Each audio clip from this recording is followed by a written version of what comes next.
Hi, and thanks for joining us for episode 2 of Hot Topics with Hot Rod. Let's mix it up.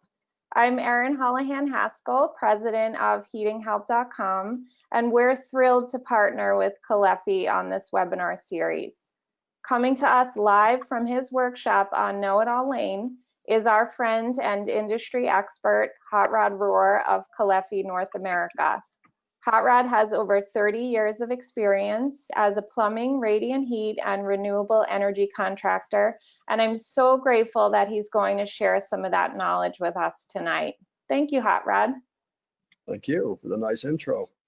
I guess we'll just jump right into it. So episode number 2, I thought we'd talk about mixing valves, and I think I built it as we'd talk about all types of mixing valves, thermostatic and motorized, different types of mixing valves. But as I got into it, I had so much information on thermostatics that it's going to be pretty much thermostatics, but we'll cover plumbing and heating stuff, and then maybe we'll do one on motorized valves in the future. So let's go through a couple housekeeping slides here. Very informal. You know, if you want to raise your hand, we'll try and open the mic and talk to you if you want to try that, or raise your hand and type in a question. Kevin and Mark are going to help me with questions on the back end. They can maybe type some answers in as we roll through here. But yeah, we'd love to talk to you if we can you know, open the mic and hear what you have to say. A little bit of housekeeping. This is just really on the top here, basically some go to webinar support. If ever you have trouble with this or any other go to meeting or go to webinar, they do have a pretty good tech support line there. That's the 800 number. Certainly you can get information online. They'll help you online and stuff too. The main thing that happens when these things crash or they go bad is if you start it starts getting jerky or something like that, or the audio starts to go bad. Lots of times you can just kind of, you know, get out and come back in, and you'll come in through another connection, and it seems to work for us when we have people do that are having trouble getting a good clean picture out of it. So we will archive these. Both Erin at Heating Help will have these in her archive, and Caleffi on our YouTube channel will put this up. So if you want to watch it again, you know somebody else that couldn't be here tonight that you think might enjoy it, spread the word. So that's what we did last week. That's what we're doing tonight. We've got 2 more episodes that we've got kind of keyed up. August 10th, we'll talk about pressure. And again, I think I'll talk about both pressure in buildings, potable water pressure, how we regulate that, how we control it, and some products and information about that, and probably a little bit about pressure in hydronic closed loop systems. So I think we can get both of those in the one evening. And then I'm not quite sure what I'm doing on episode number 4 yet. I want to talk something about, especially now that we're opening up buildings that haven't been occupied for a while, talk about some of the procedures and steps you want to take if you're involved in that type of process, you know, opening buildings that might have some bacteria or something lurking in them. So that's kind of what I have in mind there. I think I've got one more. Yeah, so we're going to do a fundraiser out of this, and we're going to do a couple things. Number one, on the right there, I want to thank our owner, Marco Caleffi, the owner of Caleffi worldwide, I guess. He was very generous and donated 1 million euros to help the cause over in Italy. Went to a couple hospitals to buy some equipment and stuff. So that was big of him. That's a lot of euros, dineros, I guess they used to be. They're euros now, or liras, I guess they used to be. But thanks for that. And then tonight we've got a charity that we're really happy to bring in, and I'm going to let the gals talk about this a little bit. Yes, it's my pleasure to introduce Juliet Cassidy, founder of Tools and Tiaras, and she was kind enough to join us this evening to tell us a little bit about her program. Welcome. Thanks for having me. Got it. Okay, unmuted. Yes, can you hear me now? Yeah, we're good. We got you. Okay.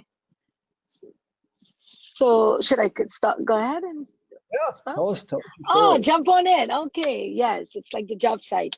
Jump on in there and start working, girl. So my name is Juliet Cassidy. I have been a plumber for over 20 years plus. I stopped counting because then it ages me. So, but I started plumbing at 18 years old. I wanted to be a lawyer growing up, and I grew up in Trinidad and Tobago with my great grandmother. And when she passed away, I didn't have the ability or the financial means to attend university to study law. And the trades was the next best free option. So I kind of strategically thought to myself, back then, my generation, people know about shorthand, typing, culinary arts, seamstress, and those were some of the courses that were available. But I knew a lot of women would be applying for those, and my chances would be less. So I strategically thought about maybe applying for electrical or plumbing, but I remember electrical, you get shocked, plumbing, you get wet. So it was easy. I got wet. I just decided to get wet. So I chose plumbing. And the minute I chose plumbing, as the time went by, I just fell in love with it. And I'm still madly in love with being a plumber. People don't get that, but I love my job. I love being a plumber. And a lot of times on the job sites for years, I would be the only woman, not just the only plumber, but like the only woman on huge construction sites and just by myself. And it took me a while to just like be confident and know that, yeah, you belong here. And once I made that shift, my world opened up, and I had a couple bad experiences, but most of all, I would say I had amazing brothers that stood up for me and said, "You're not going to be half AWS. You're going to be a really good plumber," and made sure that I learned my trade and be really skilled at it. And so I always tell everyone that I'm the best plumber I know, hands down.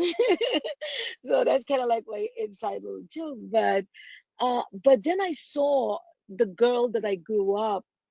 I didn't have any confidence in myself because I didn't grow up with my mother or father or knowing if they ever loved me or even cared. So I had those issues. But the funny thing was, I think what is amazing about the trades, the power of the tools. Once I realized that I could master tools, I was like, what? I can master anything. And it shifted the way I viewed myself in the world. I finally believed that I was here for a reason, and I didn't feel like I didn't want to be here anymore. Like I used to have that thought as a continuous music playing in my head that you don't belong here, nobody wanted you. And tools changed that, becoming a plumber. Yo, that changed that big time. And but I moved to the United States and I got married and I came here, but I didn't get back into plumbing right away. I was a housekeeper, a nanny, a babysitter, and a personal shopper for a little while before I got back into plumbing. And I was able to get into the plumbers local, first woman to get into the plumbers local 371, because of an amazing brother who is still my friend and mentor. Brian Tiaras spoke up on my behalf, and I got into the union. And it changed my life and it changed my family's life. And without being a plumber, I wouldn't have been able to have that dream of starting Tools and Tiaras. So I wanted something where girls would never feel like I did growing up, not like they didn't belong, or they didn't have that confidence. So I've been wanting to do this for a long time, but I can't do anything half throttle. So I just kept on pushing it back, and I was invited to speak at a makers conference. And in my speech, I said that we should give a girl a tool and a tiara, which is given her confidence, independence, and most of all, power. And then the universe and God, however you want to believe it, said to me, you know that thing that you always wanted to do for the girls? You got to do it. And that's where the name came from, that speech. So I obeyed and I said, but it's going to be a lot of work. And I came back and I Googled how to start a nonprofit and how to trademark. And I've been basically running a nonprofit for the last 3 years on Google. So Wow. anybody could do anybody could do anything they want. I just figure out how to do the things. And I think that comes from being a plumber, that strength from that. But I started Tools and Tiaras and I funded it for a long time with my own money. I picked up bottles, cans on the job site. I sold one of my favorite cars. I did whatever I had to do to fuel this because I knew what it was going to do for girls, because they're my passion. I don't like running a nonprofit. I just consider myself to be the founder. I love teaching the girls and I love teaching the workshops, and that's where my passion lies. And I do all of these other things because it has to be done in order for it to be successful. And as soon as I keep getting more people to do these other things like writing emails, I just finished working overtime. I'm in my car sitting talking to you guys. I still work as a plumber with tools every single day because I'm not ready to hang up the tool belt or put away the soldering torch or put away the wrench. So I still actually work as a plumber full time while running the nonprofit. So at Tools and Tiaras, our mission is really just like simple, just expose girls, inspire them and mentor them about careers in the trades, and just to show them that jobs don't have genders. And we really making a difference. Like today I got an email that I started crying, so I'll just share it. I can't read it because we're on there, but I'll shorten it up. Penelope is one of our girls that her mother brought her to a plumbing welding workshop, and she wrote a beautiful article about her experience, coming to Tools and Tiaras workshop. Today she sent me an email saying, because of you and Tools and Tiaras, I have signed up to be in a CTE school, and I would have never done that if I hadn't come to Tools and Tiaras and go to the workshops and to the camp. And because of you, one day I will be a future architect or an engineer. And that's the kind of effect we have on girls like her, Tanzera. A lot of the girls are the only girl in their robotics class, the only girl in whatever. And they know they can do it because they've met so many amazing women, plumbers, electricians, iron workers, welders, every trade I could possibly expose them to. We have free monthly workshops and all girls summer camp that they come and literally learn how to build. And I don't really tell the parents so much what I'm going to do because I know they're going to get scared. Like, you really teaching my 6-year-old girl to solder? And then the girls go home and tell them I was welding and I was soldering. So we have insurance and all of those things. But it's just that I don't want the girls to be crippled by their parents' fears. So once we do it and the girls can say, I welded, I did carpentry, I use a chop saw, it changes their world. And to see their parents sending us pictures of Izzy fixing plumbing under the sink, yeah, that is cool. And that's what I just want to continue with Tools and Tiaras, is to just expose girls to all of these amazing careers in the trades. And I believe that the trades is what made our country, the beautiful place that it is. And I want us as a nation to respect the trades that like we do for other occupations. So my passion, I travel all over the country. Sometimes I've traveled outside of the world, speaking about the power of the trades and what is done for a girl from the Caribbean island who, doesn't have a college degree and is able to make over $100,000 a year in New York City. And now I get to give back to the country that I love and the girls that I love. I call them princess warriors. And that's a little bit about what Tools and Tiaras, and our mission is to just let girls everywhere know that they absolutely have the ability to build any dream, any career that they want. But I just want them to be in the trades. That's, my thing. And that's a little bit about Tools and Tiaras. And thank you for giving me this opportunity to just share my passion about plumbing and about the trades. And I'm really grateful that you are doing this for us because we don't really have like a lot of big funders, people that funders. I mean, at least I'm not putting all my salary back into it anymore as I was before, but I still just want us to know that if you really believe in the power of the trades that we all are here, we need to invest in the CTE schools and invest in programs that are really exposing the girls. And thank you so much for giving me this platform. And I'll send it back to Hot Rod. Well, that was great.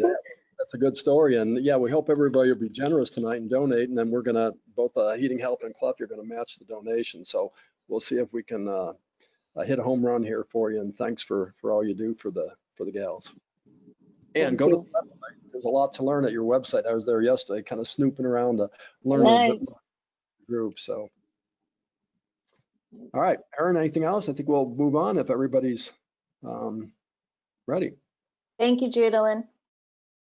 Thank you, everyone, and have a great webinar. I have to run because I just got pulled up in a parking lot at work, so I gotta check out. I gotta click out. Thank you. Thanks. All right, thank you so much, everyone. Well, that was nice. All right, so well, we'll start with a giveaway, I guess. So now this one's a little tricky. I'm speaking big here, think big, worldwide, not in the US necessarily. So who gets credit for the first radiant floor heating system?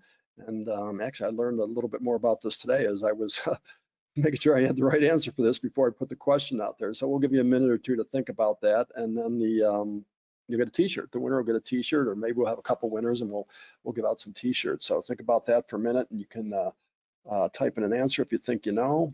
In fact, maybe I'll skip 2 slides ahead, Mary, if you want to watch that for a minute, unless somebody jumped right out and had an answer. Well, I'll keep talking and just skip over I think the next Bob, slide. how, this is Mary, but how specific do you want the answer to be? I guess a country would be good enough, because the name, I didn't know the name until I saw it today. In fact, I can't pronounce the name of the fellow, or a person, I should say. So yeah, get me close. Maybe a time period or a country of origin would be, I think, fair enough. Okay. We've got a joker saying it was in British Columbia, Canada. We've had Canadian winners in the past, so smart up there. So think you have anything, or should I roll a little bit? Well, we have James Petreka. I'm sorry if I did not pronounce that correctly, but he said the Romans. Yep, fair enough, close enough. And I put the slide. In fact, I was researching today and I came across one of Robert Bean's posts, got permission to use this. And yeah, he took it even further than that. It was an oyster farmer, I guess.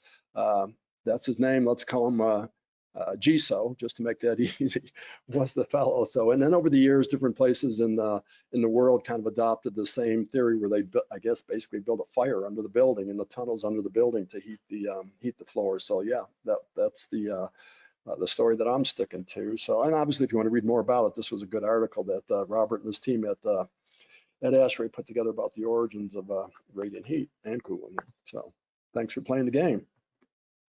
All right, we'll get into it. Hot topic. So I want to look at mixing valves. We're going to look inside of one. We're going to do a little demo here that I put together on the shop floor, showing some little tricks and tips that might help you along the way. We'll talk about sizing and some of the errors that are made when people apply these. And again, this is going to be both for domestic water applications as well as hydronic applications. So why would I use a mixing valve? It's probably one of the most used valves, I would say, in the world, just by the number of them that we make at our factory. One of many players that makes this type of valve, and they go way back in history. Maybe Da Vinci invented the first one in Italy. I think Powers probably gets the credit of the first one in the US market to build this type of valve. But you know, we'll use it to extend the tank drawdown. You know, if we have a water heater, we'll get a little bit more drawdown out of it. We can raise the temperature, mix it down to a safe temperature with mixing valve. More and more, we're using it for bacteria mitigation. We're going to elevate the temperature of our tank and maybe an entire loop in the building to kill off any bacteria that might be growing in there. So it could be used as a safety device in that respect. And also for hydronic systems, very common to use it for mixing valve to mix down for a lower temperature zone off a high temperature loop perhaps. And then some unique applications. And here along that theme is a valve that we make in the European market. We don't import this valve. I've got a demo of it here in my shop, but if you look closely at this, it's actually 3 thermostatic valves that have been built into one central body, one forging. And what it does is actually a mixing valve can also be used as a diverting valve. So if you look up here, what's going on, if you have a solar thermal, which is fairly common in Europe, it's going to supply the water from the solar thermal directly to the load as long as it can. And when that temperature drops below, what is that, about 113 degrees F, I think, 45 C, If it drops below that at some point, then what it does, it diverts and it goes through the boiler, comes back out of the boiler, typically a tankless water heater over there, and supplies to the load. And then this third valve here is the valve that blends down that temperature. Because what could happen if the solar gets up to, say, 70 C or a high temperature, we certainly don't want to send that temperature directly to the building, to the load. So that's why we have the third mixing valve, is the, I guess, the distribution valve, you could call it. So that's something that, you know, that's a series of mixing valves that are kind of used, if you can look at the flow path here, in kind of a backwards configuration. In fact, you could build this on your bench if you bought 3 Caleffi, of course, thermostatic mixing valve, and pipe them together like this. We actually built some prototypes for one of the tankless water heater manufacturers back in, what, 08, 09, when solar was really hot. They approached us about building some of these for to go with their tankless water heater and solar thermal packages. So yeah, it does more than just mix temperature down. It can also be a diverting valve and used for a lot of other mixing and blending applications. So I want to go through some of the important numbers, and when you look at the spec sheet on a thermostatic mixing valve, and this is typical of most valves out there. I think we give a little bit more information than some of the other brands out there, but some of the, you know, typical things, the way the valve is built, what type of materials we use, a peroxide cured EPDM for the O-rings and stuff in here. We show 30%. Yeah, I know they probably get used for 50% glycol more often than 30, because that's what comes out of the pre-mixed buckets that you folks are buying at the wholesaler. So until we can get Italy to sign off on a higher number there, that's the number we put on it. But we know they're out there on other higher mixed percentages. So wide range of adjustability on our valve, which is nice. So if you want to use it for low temperature radiant mixing, or if you want to go up to a high temperature, you know, domestic water application, maybe for a restaurant or something like that, where you need that higher temperature, we've got a wide range. This is a number plus or minus. That really comes from the spec on it. That's the tolerance that we have to meet for the temperature. Pressures, this gets a little bit confusing. Let's see if I can explain it that it makes sense. The 200 PSI maximum working pressure, that's really what the forging can handle. If we pressure test that, that's what we design it to, that's what we build it to, that's the absolute highest pressure that that body can withstand, or that we rate it to or list it to. Now these other numbers are a little confusing here. So this is called the maximum operating differential pressure. And that means if water was flowing through this device, I could take a drop in pressure from a high pressure coming in here at, say, I'll pick a number, say 150 PSI coming into this, which obviously you typically wouldn't have that. As that valve's flowing, I don't want to see more than a 75-pound pressure drop through that valve. Now that would probably be a pretty noisy valve under those conditions. That would be a pretty high flow rate. More realistically, when an engineer size or selects a valve like that, they're going to look at more like a 20 PSI pressure differential as that valve is operating, as it's flowing through there. You got your static pressure when it's just sitting there with no flow. As we start flowing through the valve, you've got pressure drop, as you can see through all the commotion that's going inside here. That's what those two numbers mean. This number here, actually, we do get calls on this occasionally. The tech support people tell me they'll get a call, and it has to do with this number here. So it's the maximum inlet pressure ratio from one side to the other. And the question comes, well, why would the pressure be different on one side or the other? If this is on a home system and you got 60 pounds of water pressure, don't you have 60 pounds here, and don't you have 60 pounds on the hot side? Well, maybe not. And here's where it comes into play mostly. Most of the tech support calls, people that have a boiler with a tankless coil in it, and the coil starts to get scaled up. So you've got a small opening in there. And let's say I've got 60 PSI water pressure coming into my home, into my building, going through that tankless coil, and you start opening faucets. You open 1, 2, multiple faucets, and with a scaled up coil in there, you'll get a high pressure drop going through there. So even though I could have 60 pounds of pressure on my cold side, the pressure on my hot side will drop down based on the restriction in that tankless coil. The same thing can happen with well, maybe a restaurant has a hot water takeoff before the mixing valve here, going to a high temperature load, and they start flowing a lot of water through maybe a commercial dishwasher, drop the pressure there, my pressure can drop down. So I need to stay within this range right here for this valve to operate properly, accurately, correctly, let's say.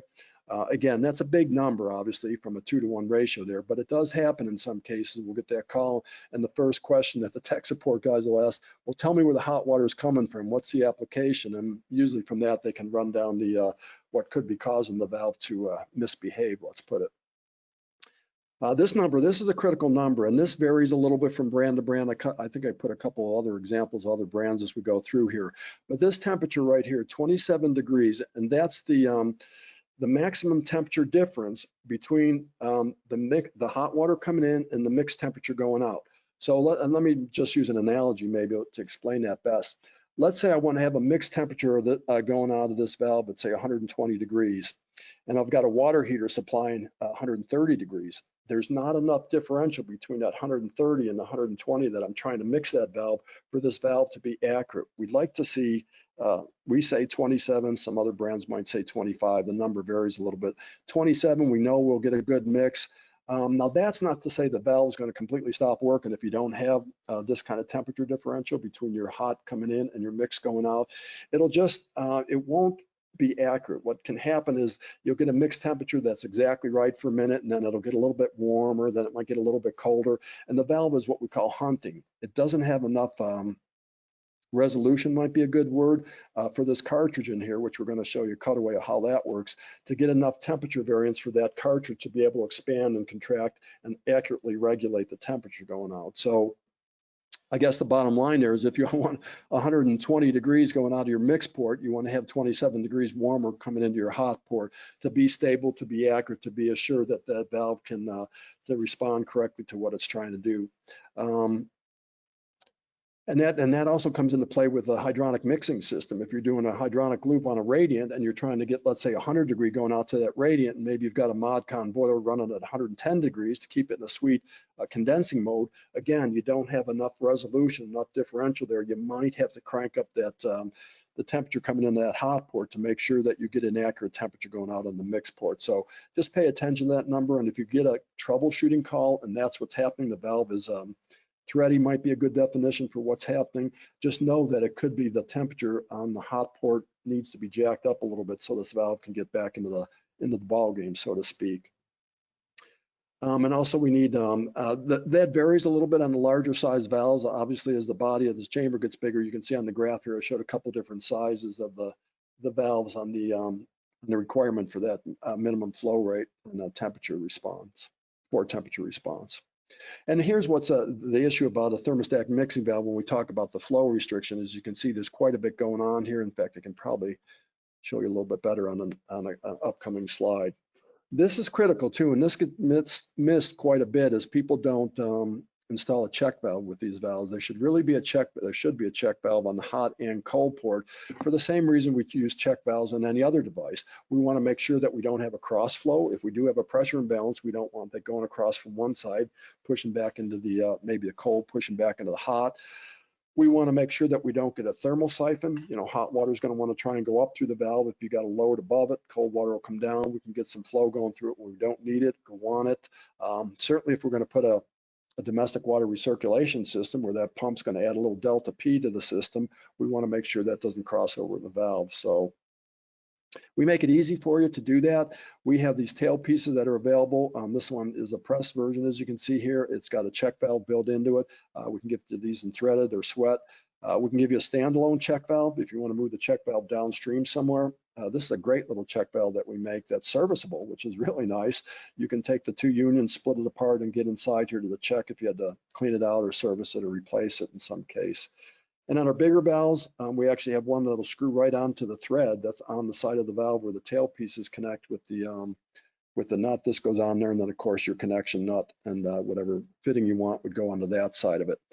Under the hood, they're just basically a neopearl type of check valve. It's a spring-loaded check. It's got a very friendly flow path. It's got a conical seat to it. It's got, I don't know if you can see, a little rubber seal in here, so you get a nice bubble-free seal in it. And it's got a little bit of spring tension, so it's going to close even under a low flow condition. So that's really the best type of check valve, in my opinion, not only for domestic water application, but also for hydronic applications. You get a good tight seal. Keep an eye on my time here. So the 3CV, let me talk a little bit about what CV is, what it means, and why it's so important on this type of valve. So this number right here, 3CV, means if I were flowing 3 gallons a minute out of this valve, and let's say I've got a 60 pounds of water pressure coming into this valve, once I get up to where I've got 3 gallons a minute flowing through this, I'm opening faucets, I know I've got 3 gallon a minute flow through it, I'm going to have a 1 PSI pressure drop. So this 60 pounds of pressure that I might be measuring here will be 59 pounds of pressure on the outlet side when 3 gallons a minute is flowing through it. Now you could explain that different ways, but that's just a number that the industry came up with and assigned to a valve. So what we do when we build a valve or engineer a valve, we'll flow test it on a test bench and we'll come up with that number. And pretty much any valve that you buy out there, you should be able to find that number. A ball valve, a mixing valve, a zone valve, even pneumatic valves, air pressure valves have CV ratings on them because that's how we know how to size the valve properly. And in a perfect world, we would buy a valve for the CV of the flow rate that we expect out of this valve. So let's say I've got a job where I want to have 8 gallons a minute going out to a load, to a building, to a mixed radiant system or something like that. Ideally, I'd like to buy an 8 CV valve. Well, you're not going to find a 2, 3, 4, 5, 6, 7, 8 CV valve. So we're going to have to interpolate. We're going to have to look at the flow drop going, the pressure drop going through that valve at different flow rates based on that CV number and come up with a valve that's acceptable, that will give us the flow without too much pressure drop. And I'll show you a chart that you can calculate that. And here's the reason why this valve, you say, well, gosh, it's a 3/4 1-inch valve. How come such a low GPM flow rate through that valve? Well, there's your answer. As you can see, just looking at number one, the forging, that's about a 1/4 inch opening right there on the hot and cold port of this valve. Notice one's at the top and one's at the bottom here. And so what happens is this cartridge just spool moves up and down in there. As it opens one window, it's closing off the opposite window the same amount. So that's how the valve regulates its temperature, just by opening. It's kind of like a double hung window on your house. As you open the upper part, the bottom part, you can close the same amount. That's what's going on here. So there's your first restriction in that valve, just the window that we have to have there. And that has to be small so this cartridge in there can modulate across that opening. Now the water's come in there and it goes around, let's see if I've got one here. It goes around the outside of this cartridge and it has to go through this spool, into this spool, then down through the cartridge here, into where the little heat motor, I'll call it down here. We'll show that next. So the bottom line is there's just so much going on in here. So much has to be in there for this valve to be able to function and do its job, that there's going to be a lot of pressure drop. There's just really no way around a thermostatic mixing valve with a high pressure drop. Yeah, we can go to bigger valves and make these ports bigger, but there's going to be a trade-off there also. So that's why when you see a valve, you're going to see a typical half, 3/4, even 1-inch valve is going to have maybe 2, 3, 3.9. I think I saw one of our competitors on a 1-inch typical thermostatic mixing valve. And it's because of everything that's going on in there. So here's an exploded view that kind of shows it a little bit better. So this is the top of it, and that's where you would put tension with the knob or the nut on the top of here, put tension on the spring, tension on this, and this is what's called the heat motor. And basically what this is, I just cut one apart to show you exactly what it is. It's a little copper capsule, and inside that capsule is kind of a ground up potion, a mix of paraffin wax and ground up copper. In fact, if you put it on your finger, you'll have copper stains on your finger from that. And so that goes in the cartridge and it gets sealed. And so now when temperature hits this is either going to expand or contract based on the temperature difference across that. And this little piston, let's call it, is going to move up and down. And that's what causes this spool to move up and down and open and close the different windows and blend the temperature. Amazing. That's something that simple, which is basically wax inside a sealed capsule, can do that. Now, to do that properly, it needs to have a good temperature sensing ability, and it needs to be clean, and it needs to be able to move freely inside of all these O-rings. And here's an example, one that I took apart recently on my shop here. And here's a brand new one. This is from a different type of valve, but it's the same type of a heat motor, let's call it, heat pill, different terms for this type of thing. But notice how this is already starting to get a little bit of a lime scale on the outside of that copper. Well, as we start scaling up that little copper capsule, it's not going to get a good temperature sensing, because it's better to sense copper against the water, water against the copper, as opposed to a scale layer. So as this valve starts to scale up and get a lime deposit not only on this heat motor, but also on these little O-rings and stuff like that, now the valve has a hard time working freely, and it's going to start to jump. It'll be right at where it should be, then it'll jump a little bit up, jump a little bit down. You got your hand under a faucet and the water's warm, then it's cold, then it's hot, and then it's warm, and it's just right. That's what's happening. You've got to take that valve apart and or take that valve and delime it, replace the guts, or sometimes just replace the valve is the easiest option, and take it back and service it.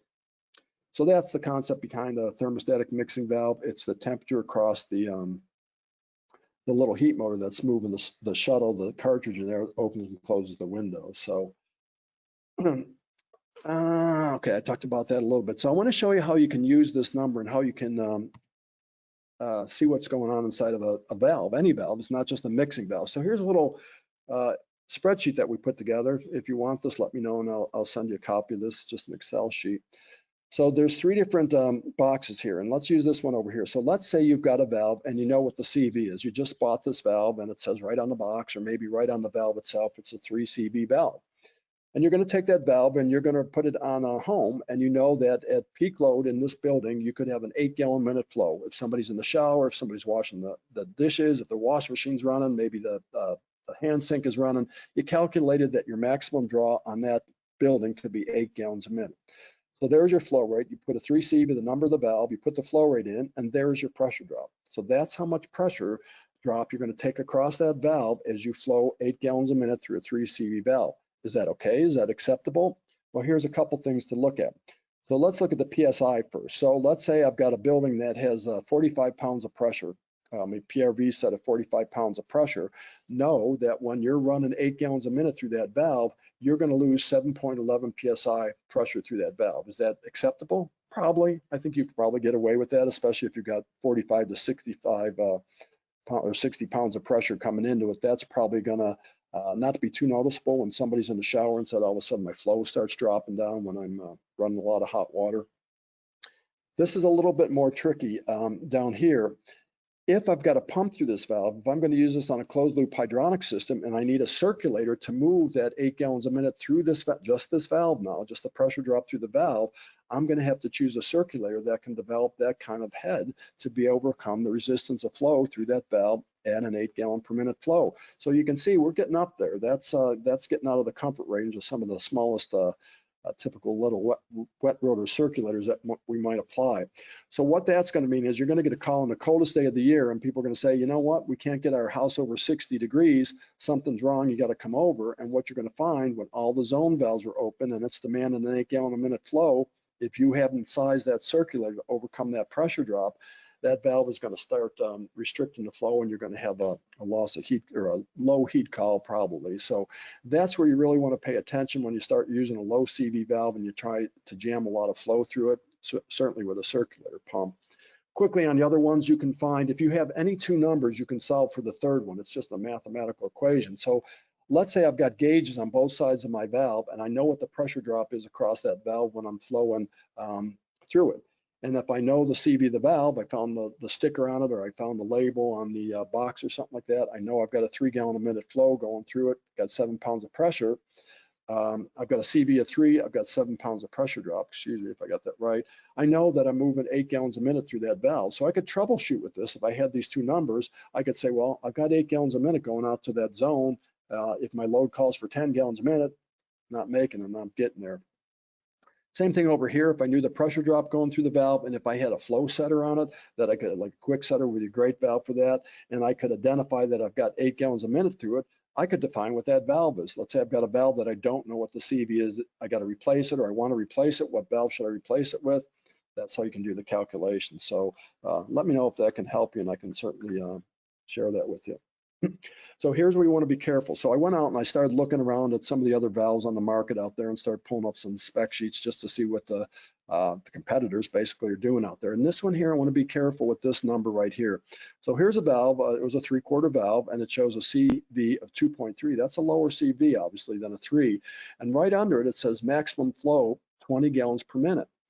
And so what somebody might do is go to a supplier, somebody that doesn't understand all this relationship here, and say, well, I've got a job, I need to move 20 gallons a minute through my radiant loop. Will this valve work? And he's going to open the sheet and it says, oh yeah, it's got a max flow rate of 20 gallons per minute. Now, I will say there is a little note under here, and this is important, that, you know, the tube size has something to do with how many gallons per minute you can move. Try moving 20 gallons a minute through a 3/4 copper pipe, and this is what's going to happen. So let's just take that number, 2.3, and put in the maximum flow that's shown right here on that list and see what happened. So there's your pressure drop going through that valve at a 20 gallon a minute flow rate through a 2.3 CV valve. You know what, if you've got 60 pounds of water pressure coming into your house, where are you going to get with a 75-pound pressure drop across that valve? Or if you want to use that as a mixing valve and you got size a circulator for that, try and find a circulator moving 20 gallons a minute at 174 feet ahead. So that's where you want to be careful. When you ever see a valve with a low CV number, just beware that there's going to be some limitations. Could I get there? If I've got enough horsepower, if I've got enough force to drive this condition right here, yeah, I could get 20 gallons per minute. I'm probably going to be a pretty noisy valve at those conditions. 20 gallons a minute, 3/4 copper tube, if that's what that was piped with, 14 feet per second velocity. You know, we typically recommend 4 to 5 feet per second velocity maximum going through a pipe. So 10 mile per hour, that's not a very doable thing. So just know what these numbers mean. And hopefully after tonight, you have a good understanding of both the temperature differential as well as the what the CV number means and how it would be applied.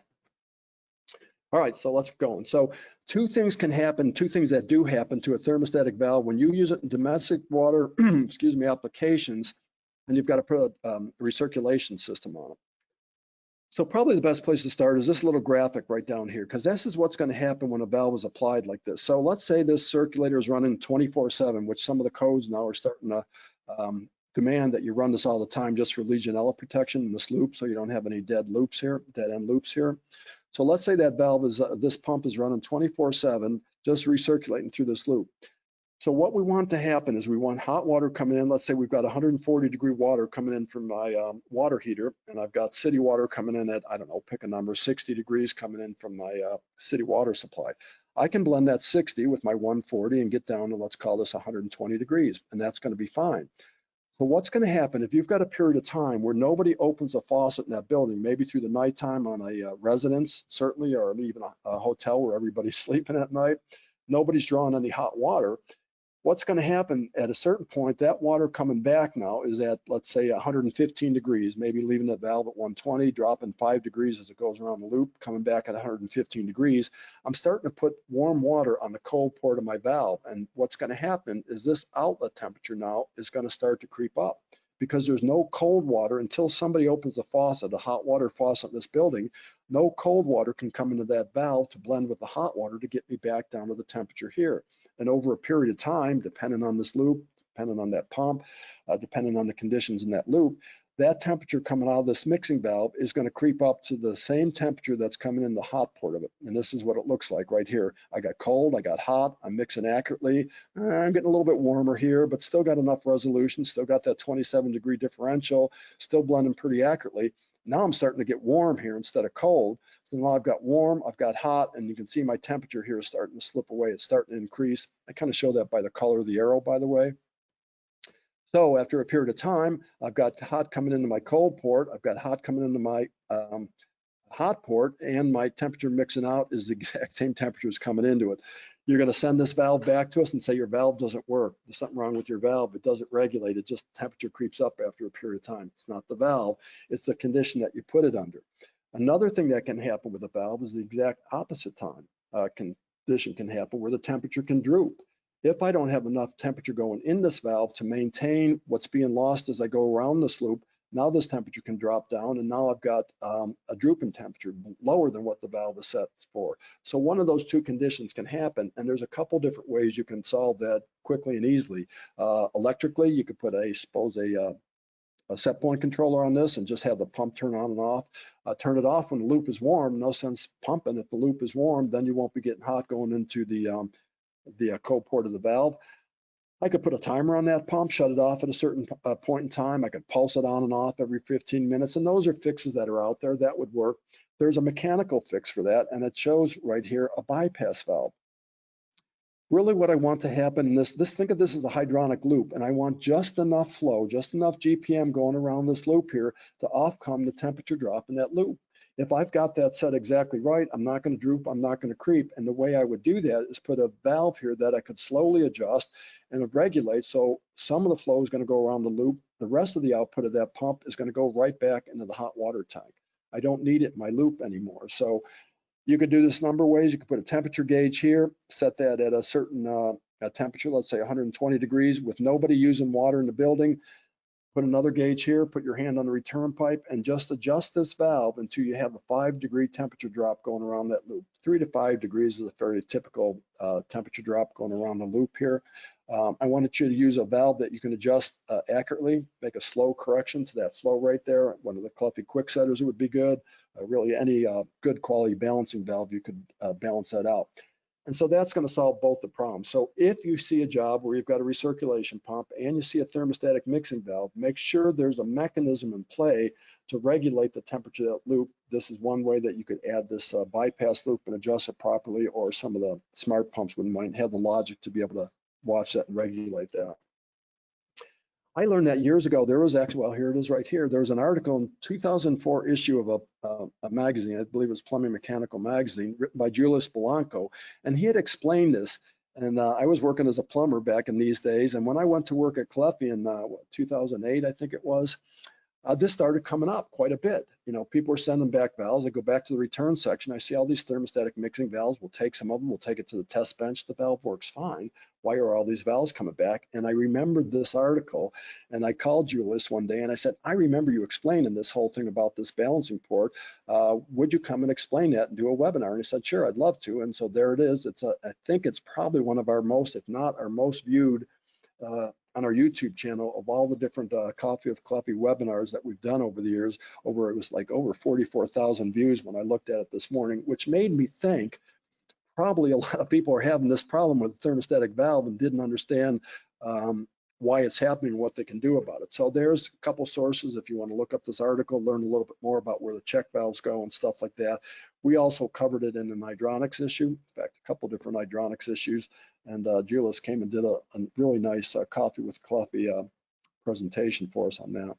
So what am I doing here? Yeah, you just got to keep moving. This is another valve that we make. This is a new valve to the Caleffi lineup. It's called our 520 angle mix. And a couple of unique things about this valve. Number one, you can see the pattern of it makes it nice. You screw it right on the top of your water heater. You can just go straight out to your load. So you don't have to put an elbow or a fitting there to make the correction to go up.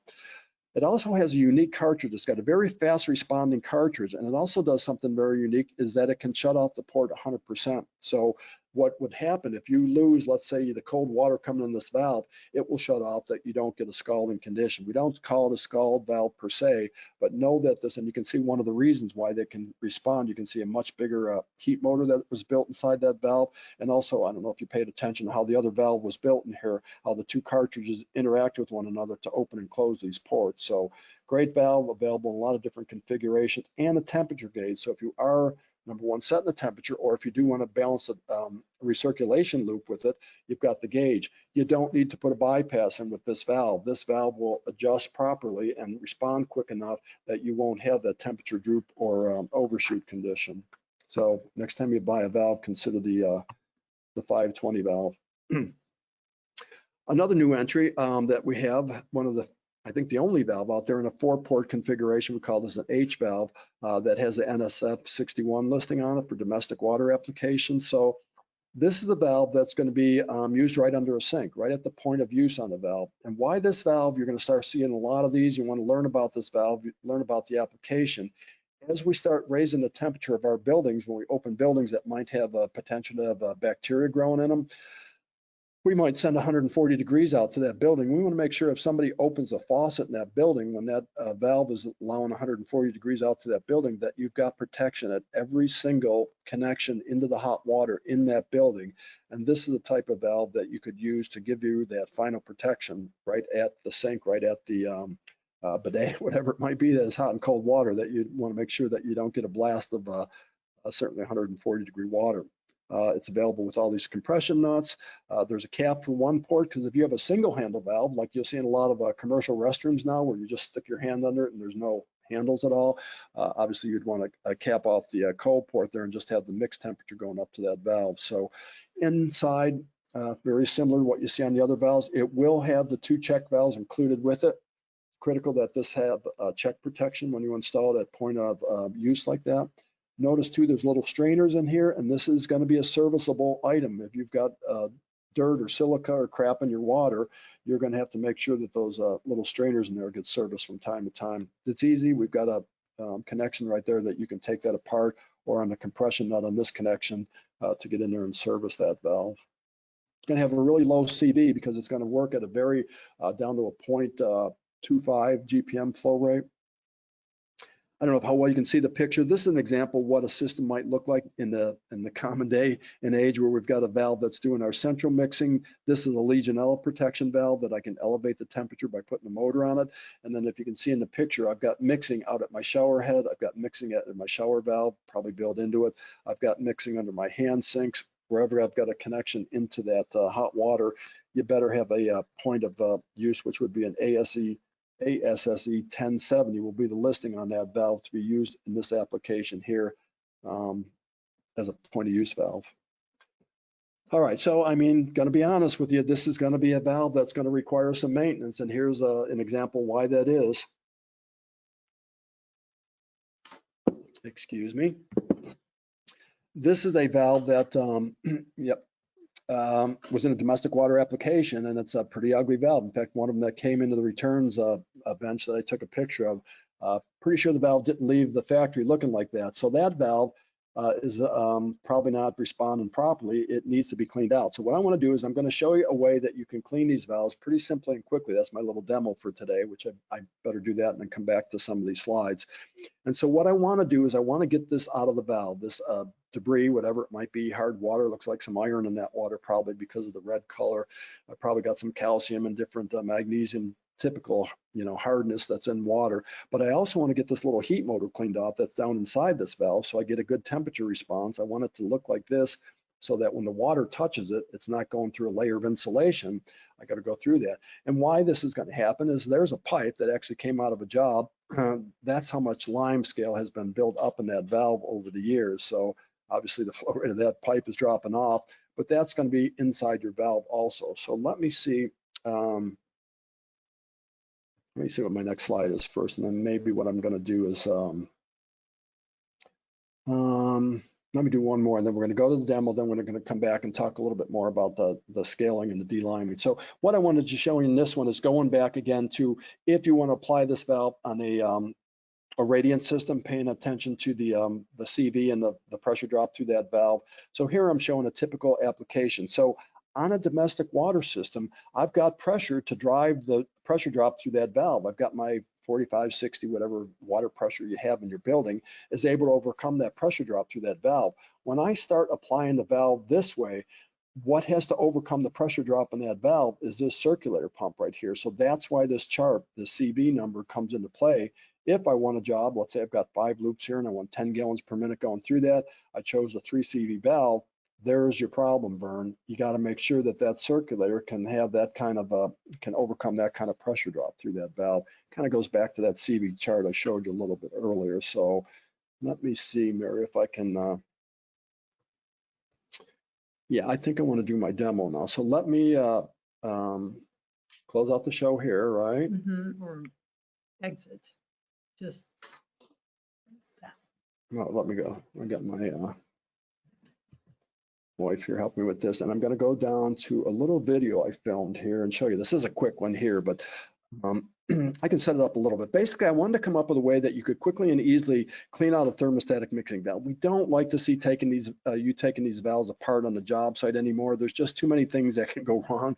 In fact, I'll show you one here in a second, what happens when you take them apart with the spring and all the things like that. So either you can replace the whole body on the valve, keep the connections, or here's another option. You can take that valve home, and basically what I did is I just took a tankless water heater, a kit, and I put a Y hose on the valve. If you stack 2 garden hose washers on this, when you put it on there, you can actually thread that onto an NPT connection. And I just hooked this down to the pump that's in the bucket here, on here, and I just flow through this valve. So I'm pumping into the hose here, through the 2 ports of the valve, and out the other thing, put a little bit of the acid or the vinegar, whatever you'd like to use for deliming, and just let this run. So let me just show you this, and then we'll talk about it. Well, how could I make that simple so I don't have to take it apart and soak and put it together? So, go back to the start here. Sorry about that. All right, so here's an idea I had. Knowing that this type of valve is going to need an occasional cleaning, and typically a vinegar or some of the different descaling acids like this Haymaker kit that we use for tankless water heater could be used. So I said, well, how could I make that simple so I don't have to take it apart and soak and put it together? So I just got a regular Y hose from the hardware store, basically 2 garden hose washers under this, and you can make a connection, drill some holes in the bucket, and just kind of stuck that valve right on the lid. And so now what you do is you get your setup in there, you get your juice in there, your acid, your vinegar, whatever you want to use.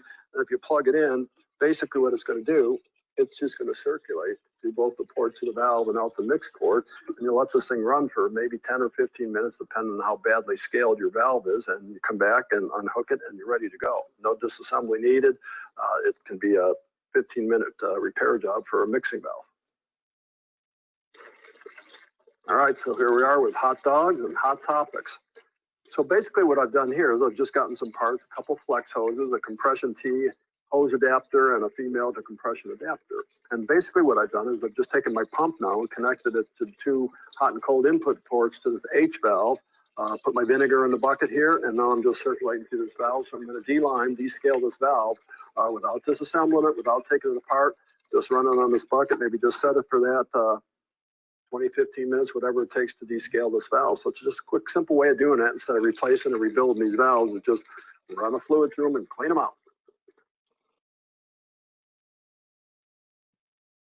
All right, what do you think of that idea? So, you know, if you're in an application where you see a lot of these valves and you know that you have to service them, you might have an extra one on your truck, take the one out, take it back to your shop when you have time, de-lime and stuff like that. Because, you know, usually these can be salvaged if they're limed up.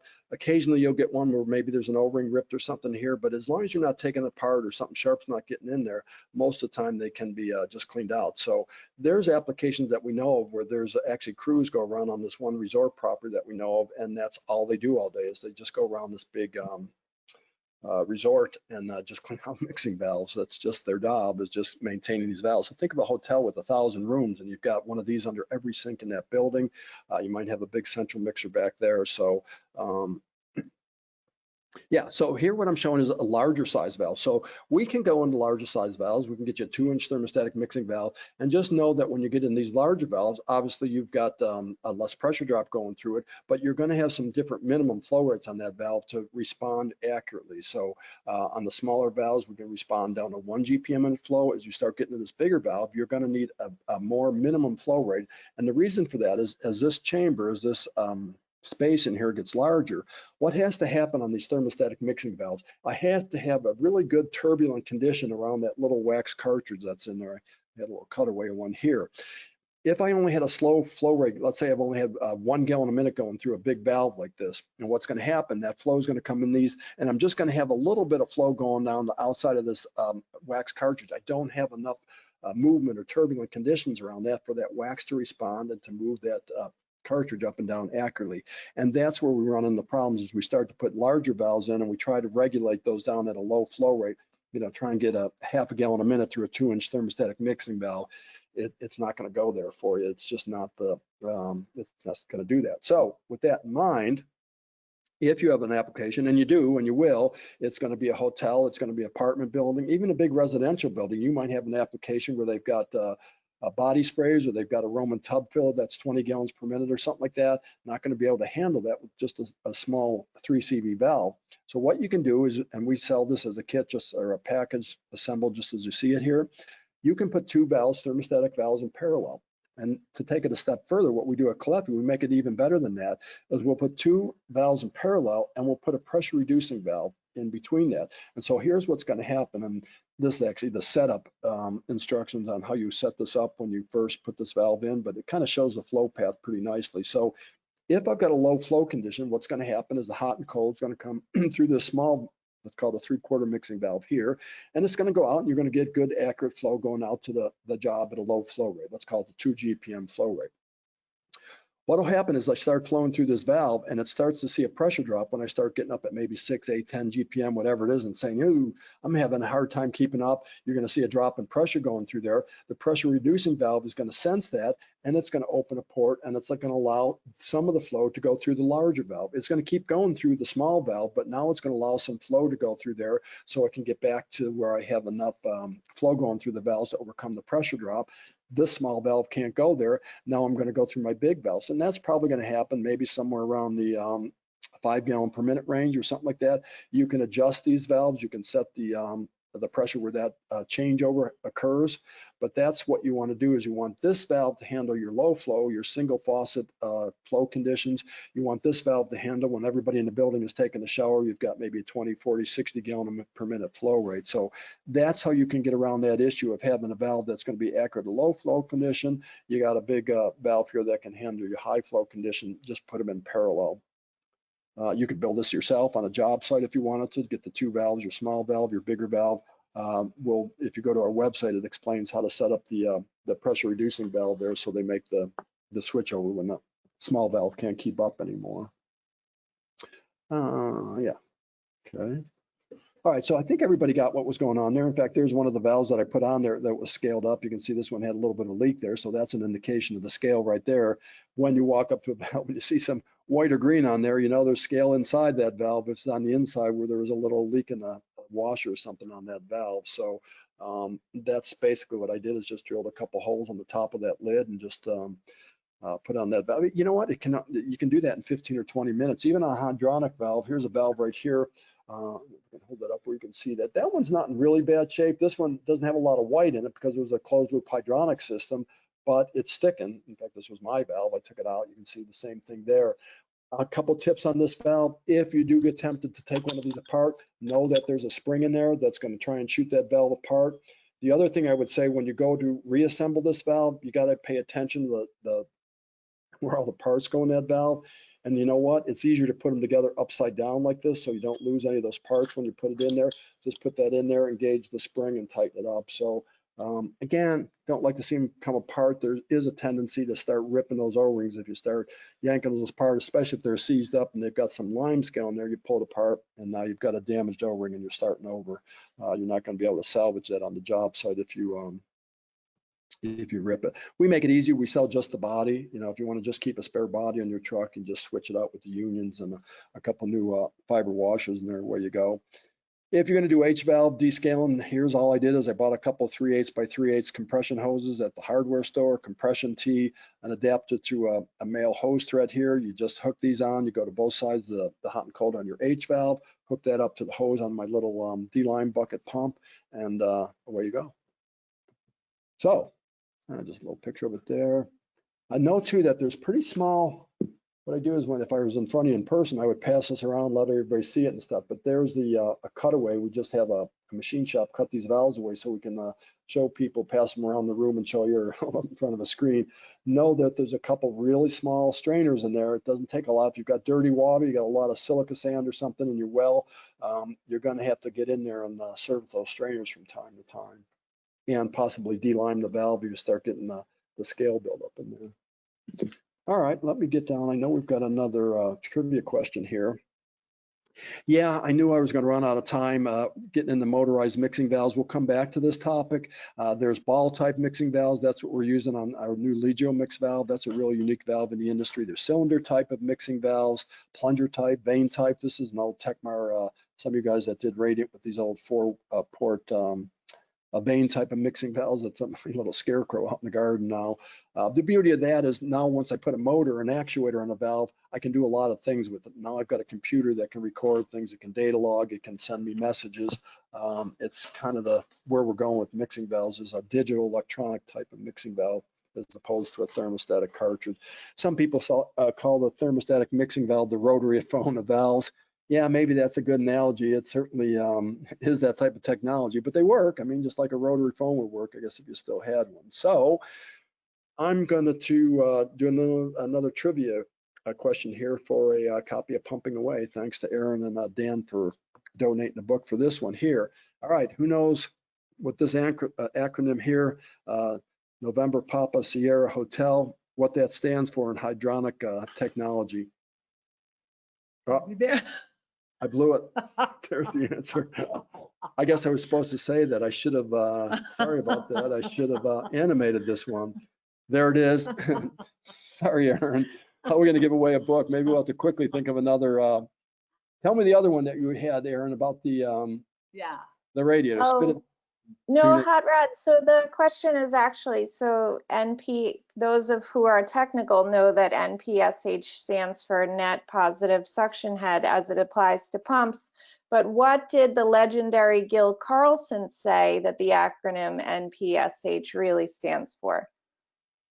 You saved me. That was a lifeline. So that's the question we're asking. What did Gil Carlson was another way that he used those initials. So if somebody knows what Gil called the NPSH instead of a net positive suction head, so I guess I should have paid a little more attention to that. Sorry. So yeah, so we still have a giveaway for that. That one should be, I think that's going to be fairly easy. We'll give you a minute to think about that. Let me see what I've got next. I don't think the answer is next, but let me, yeah. Well, Bob, if I can interrupt, you're right. It's the answers are flinging across here. Now, I will ask Aaron. We have a Sean McGovern who says not pumping so hot is the acronym NPSH. How's that sound? Yes, that is correct. Congratulations, Sean. What a prankster that Gil was, huh? All right, so that's our giveaway. We'll make sure that you get a copy of Pumping Away. And what do we have for questions, Mark or Kevin or anybody that's been watching them? I kind of rolled kind of quickly here through the material, but certainly anybody that has a question or if any were typed in or something, let me have them. I think I covered the pre-submitted ones. That's why I kind of got a little long on this. There was 20 or 30 pre-submitted questions before we started this, and I tried to build them into the presentation as I want to know. Terry Campbell, one of our reps, wanted me to talk about check valves because that's a common mistake that he sees. So I added some slides, and I got a little long in the tooth here on the presentation. Sorry about that, but do you have anything, Kevin, or were you covering them for me as we went through here? Or Mary, I think you answered them all, Bob, or we've been answering them as we go. Thank you. Bob, there was a question on cleaning the valve. 15, 20 minutes, is that realistic, or is it what does it depend on? Yeah, I mean, if you have a valve where you can't even see in the opening, and we've had them come back like that look like they're full of concrete instead of water, yeah, that one's probably not going to be salvageable. And if it is, it's going to take a longer time. Most of the time, you're going to get them when they're kind of working, you know. So if you can get any flow through them, I found that, especially the tankless water heater kits where it's an acid, I think that's a little bit stronger than the vinegar maybe, but yeah, I mean, 20 minutes, you know, is realistic. It really depends on how badly they're scaled. And so here's what happens on a thermostatic mixing valve, since we're talking about scale. A couple things that cause scale to come out of solution in water is the temperature. And what's starting to happen, what's going to happen more, as people crank up their water heater temperatures to either extend their hot water, or they're worried about Legionella growing in their water heater at low temperatures, say 120, setting their water heaters up. The higher the temperature, the more the minerals are going to precipitate out of that water, and the more they're going to get into your mixing valves and going to start scaling up in that mixing valve. So a lot has to do with, number one, the hardness of the water that you're putting through the valve, the temperature of the water that you're putting through that, and how many gallons you're putting through that valve. I mean, if it's a retired couple and they only use 10, 20 gallons of hot water a day, you know, that valve might go years before it needs any work. If you got a family of 4 and they're taking,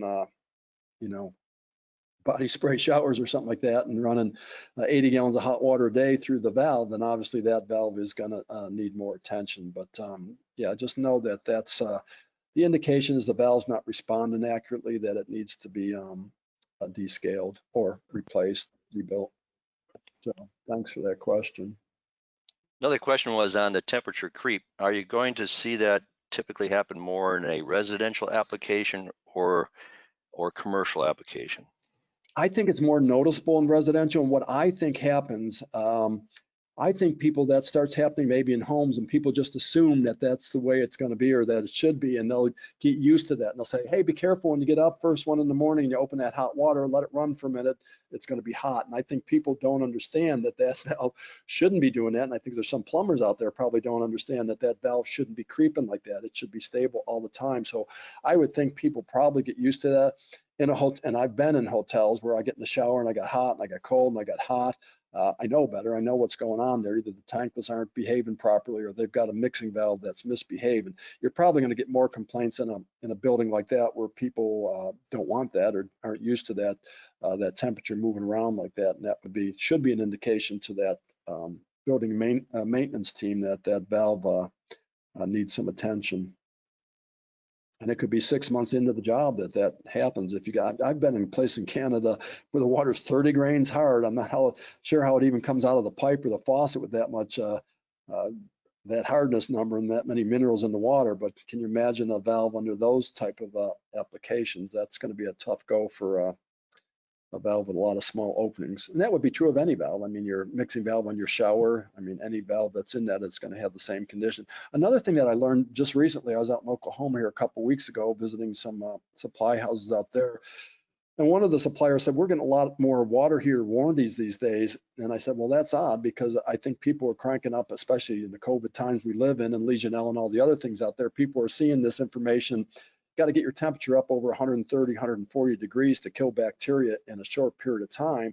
So people are saying, well, I don't want that happening. So they're cranking their water heaters up, and it shortens the life of the water heater considerably. According to this one supplier, said we're getting tanks back that are only 3 years old, and they've gone bad from that elevated temperature. Just know that the temperature affects not only the mineral precipitation in our valves, but also in the water heater itself. And then of course it overheats and pins hole through the metal because there's so much sediment in the bottom of the tank. So just another thing to know when you start cranking water heaters, temperature up. Well, where do you think this is going to go, Bob? The conflict between codes that are stressing energy savings, a temperature sensor, an aquastat on your recirculating line, and then from a bacterial safety standpoint, where it's advocated, ASHRAE 188 as an example, continuous circulation. Do you think, is there any thought of where is that going to end up going? That's a good question. I mean, we're going to be a player in it for sure. I can tell you whatever happens, we're going to have a component to help you with those issues. But yeah, there's actually kind of a catch-22 right now.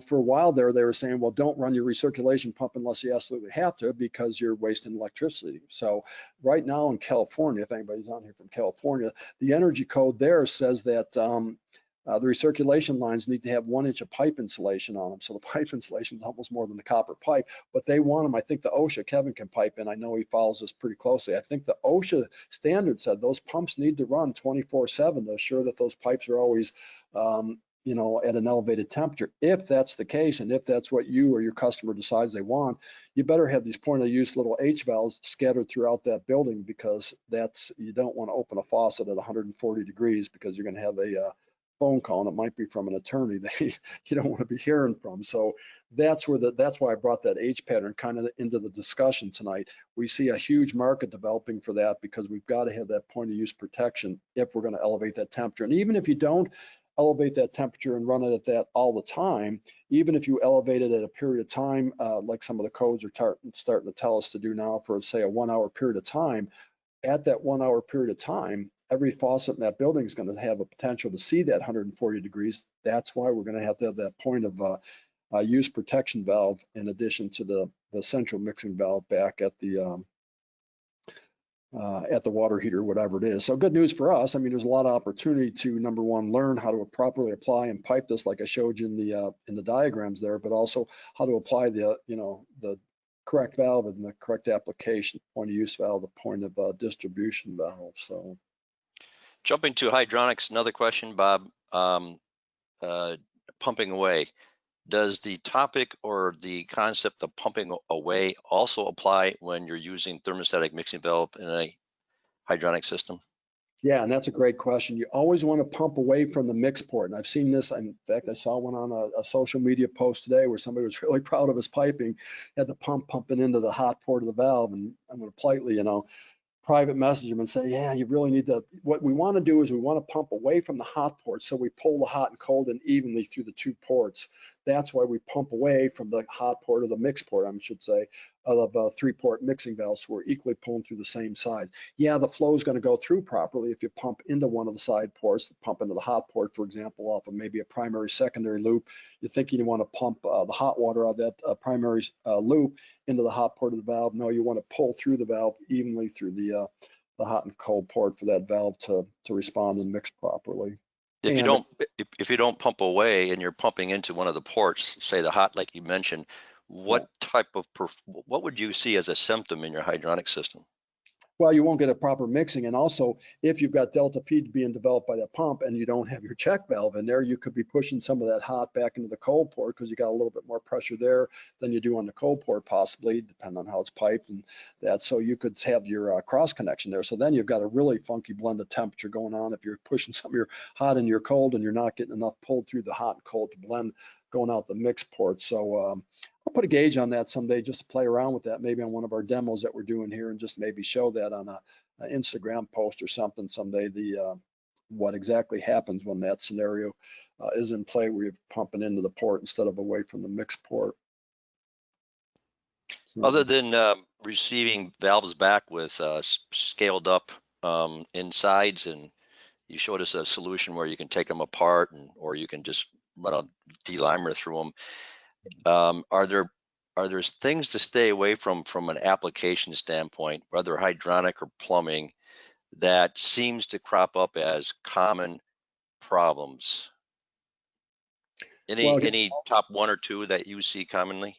Yeah, I mean, the most common is obviously the wrong valve for the flow rate that you really require. You know, you've got too low of a CV valve for a high flow rate, or you've got only a big valve. And we see this quite a bit.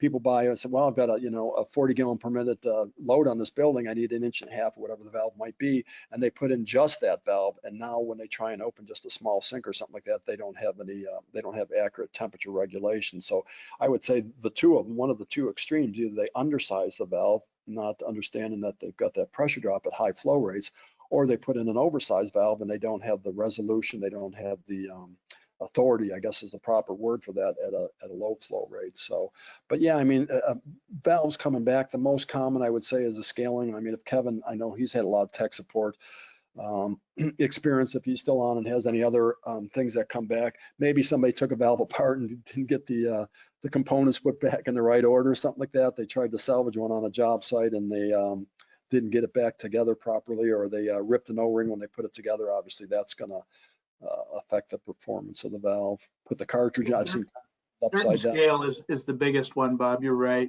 We get valves back and the contractor will say, it's only been installed for a year. Well, you could look at that valve and it's just nasty, you know, and it's obviously a water condition issue. So that's really the big one.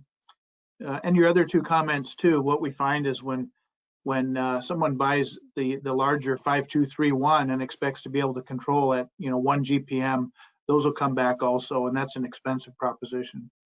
Kevin, what do we see when those come back? The contractor is telling us what is the homeowner or building owner telling is the symptom when an oversized valve, like a McMansion call it, and they have low flow fixtures? Is it? They just say, oh, this thing doesn't work, but really when you get a larger valve that has a maximum flow of 40 GPM, it's not going to do well at 1 GPM. It will hunt. So you'll get slugs of hot and cold water and it will not be stable. So that's when you need to go to the high-low, like Bob showed in that slide, with the small and then the large. And that will handle 1 GPM all the way up to 40 GPM. It's made for that. Yeah, there's really no way to cheat your ways out of it, guys. There's just not a way to make the two different size valves do the two different tasks. That's again why we make different size valves. But yeah, there's no way to. I had somebody call me and say, "Oh, can I put a big recirculation pump on it and meet the minimum flow through the valve?" I said, "Well, we're going to put out that water that you're circulating through." He said, "Well, I'll make just a dummy loop right now." I said, "No, just put the two valves on it. You can't fool the valve. I mean, it's a simplistic valve, but it knows what's going on as far as flow rate and temperature, and it's going to respond accordingly. So really that you just got to get the right valve applied. And we'll help if you're sizing, Bob, if you're sizing a valve rather than based on flow, you're just sizing to the pipe size. You got a 1 inch valve and you got a 1 inch pipe. You just, you're matching. What are you more apt to be in a oversized situation with your valve or an undersized? Well, it depends on what the valve is. And we've had this valve where people, they have a 2 inch pipe coming in the building and they think, well, I got to get a 2 inch mixing valve. Well, it's more what the, what the load is on that building. The pipe could have been sized improperly. In fact, in check valves here, in fact, I got one in my hand. That's a commonly misoversized valve because it sizes by the flow rate. And if you don't have, what is that, 1.5 inches, I don't have 45 gallons per minute going through that valve, that window in there isn't going to open. And this valve is going to do this. It's going to chatter. So you might see a check valve in an application where I've got a 1-inch check valve and I've got an 1.5 or 2-inch pipe coming through it because that's the flow rate, that's the CV of that valve for that check to open. But I would say oversizing, I don't know, Kevin, maybe you can pipe in. I would think oversizing is probably more of a problem when they think, you know, I got to cover the high flow rate or people aren't going to get enough water out of their shower heads or out of their faucets. They buy a valve that's oversized and they lose the low end resolution or accuracy. But Yeah, you're right. both ways. I mean, just from what comes back and what we see, I mean, just at you know, at our customers, I would think the same applies for other brands, that it would be the same issue. I mean, it doesn't change by brand that condition. Now, that being said, when we talk about the motorized valve, we can do a lot more with a motorized valve than we can with a thermostatic valve, because now I got a big opening for a high flow rate, but I've got a motor that can really move that valve quickly and respond to lower flow rates too. So, yeah. Well, got a few people hanging on here yet. In fact, everybody's still hanging on. If there's anything else, hi, Jason, how are you?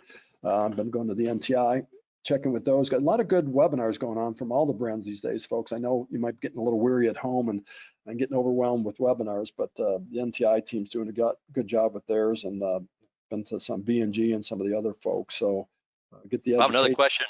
Another question coming in.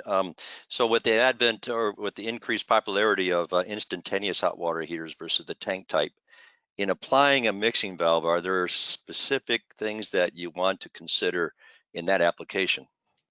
Yeah, that's a tough go for a mixing valve, because what happens is, well, it depends on the type of tankless or even combi boilers. What can happen is the way those burners modulate on some of those early, and maybe even some of the new ones now, the way they modulate their burner, they can be fooled, so to speak, by the thermostatic valve, and they won't get along. And so a couple things that we learned from some of our reps that deal with tankless water heaters, and they're in states that require thermostatic mixing valves, regardless if it's a tankless coil, indirect water heater, whatever it might be, they're required to put a thermostatic mixing valve. You want a valve that can respond quickly, and that 520 would be an excellent valve to use on a tankless water heater. There is kind of a workaround that I haven't tried this myself, but we've heard from some people, if you put a little bit of distance between the hot output from a tankless water heater, a combi type, and give that a little bit of piping dimension, obviously a tank in there would be great, but even a little bit of piping distance in there, that I've got some water temperature in there that can get to the valve before the burner starts modulating too quickly. Because what happens, they'll fight one another. The valve is trying to respond at a certain speed, but the tankless water heater is ramping its output up and down, bouncing off its whatever control is telling it what to do. That can be a tough go. But what we've learned from the people that designed our valves in Italy, they made a valve specifically with a fast responding cartridge, which is that bigger cartridge I showed you. I don't know if I can pull that up. And that 520 valve, would be a good valve to apply to a tankless water heater. We have to have a very quick response to keep that working. Now, that being said, and Kevin, help me with the numbers, there's been 3 new ASSE standards developed, and the tankless water heater people got together, and I believe it, and I think this is true. They said, you know what? We don't think you need a thermostatic mixing valve on our tankless water heaters, because we feel that our electronics can regulate that temperature as quickly, as accurately as the standard that we have, a 1070, let's say, valve. And so they petitioned, it was an ANSI standard, it starts out at ASSE, and they got 3 new listing numbers that say, yeah, if you have a tankless water heater that meets that listing criteria, you should need a thermostatic mixing valve. What I don't see is a lot of people promoting that on their tankless water heaters. So I don't know if they got cold feet, Kevin. I know you were involved with that standard a little bit, that we're not seeing that standard coming out on some of the tankless or combi boilers out there. But it is possible that that unit could modulate as quickly and as accurately as a thermostatic mixing valve. And if you could get your code officials to accept that new standard, then that saves you one mixing valve. I would still have your point of use valves in an application like that, you know, just to protect the end user. If one of those tankless water heater loses its sensor controllability, hopefully it would fail safe, but maybe that's that's ASSE 1082 is like ASSE 1017, so that's the point of distribution. Okay. So that's a standard written for a tankless water heater as the point of distribution control. And then ASSE 1084 is like 1070. It has to do with the point of use. or anti-scald. So those two standards are saying that a tankless can replace a mixing valve. So I haven't seen them really being implemented. In fact, some of the plumbing engineering magazines lately, I saw an article by Ron George, which is really good. He talks about these too. So they are out there, but I'm not seeing widely specified references to those. Yeah.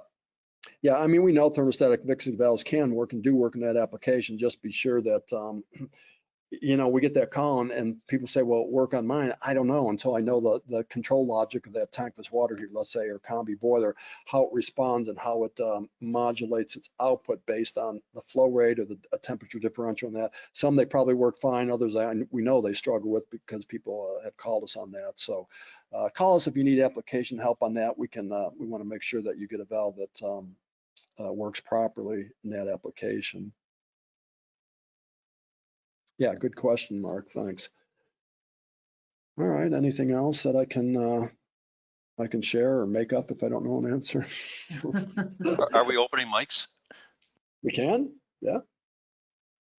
If anyone Anybody knows they want to have an raise open their mic. hand? Yeah, I think if anyone wants to raise their hand, Mary will de-mic you, or no, not de-mic you. I'm getting tired. Open you up, I guess. Let's see, Dan. Hi, Dan. Hi, Colin. Some friends on there. I haven't looked at the list at all when I was rolling.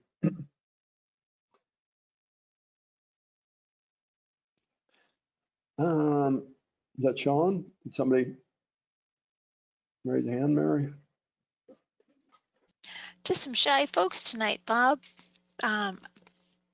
Just haven't seen the raised hands, but always remember on these evening editions, we are more than happy to open up the mic for you. We love to hear from you and, you know, to continue the dialogue. So just know that that's an option for you in future webinars as well. Call me. You can text me. You can call me. You can get a hold of me at bob.rohr@cluffy.com. That's you can remember that. Certainly our tech support folks can help you. I don't think I have any other housekeeping at the end here, do I, Mary? Let me check and see. And yeah, and we'll Aaron's been nice to put a thread on the heating help there if you want to continue the conversation there. And certainly we can. I'll hang out there and be available to help you there. So, all right, should we call this one a wrap, team? Good job, Bob. Yep, thank you. Thanks to my team. Be generous with your tools and Tiaras. That's a good organization. They're doing a lot of good things there. And go to their website. It's really interesting when you see who some of the people that work at that group and some of their backgrounds. There's a gal there that's a stonemason or something is one of the board directors, and then people in the trades that are the board members and actually running all those camps and all those sessions that they do. So that's nice to see. All right, I think I'm going to let y'all have the rest of your evening. Thanks for joining us. Thanks for supporting Caleffi. We're here to help you. We're here to help the industry. We love hearing from you. Send us pictures, send us stories. We like chatting with you. Thanks, everybody. Thanks, team. Thanks, Aaron. Thanks, Bob. Thank you. Hi, everybody. Good job.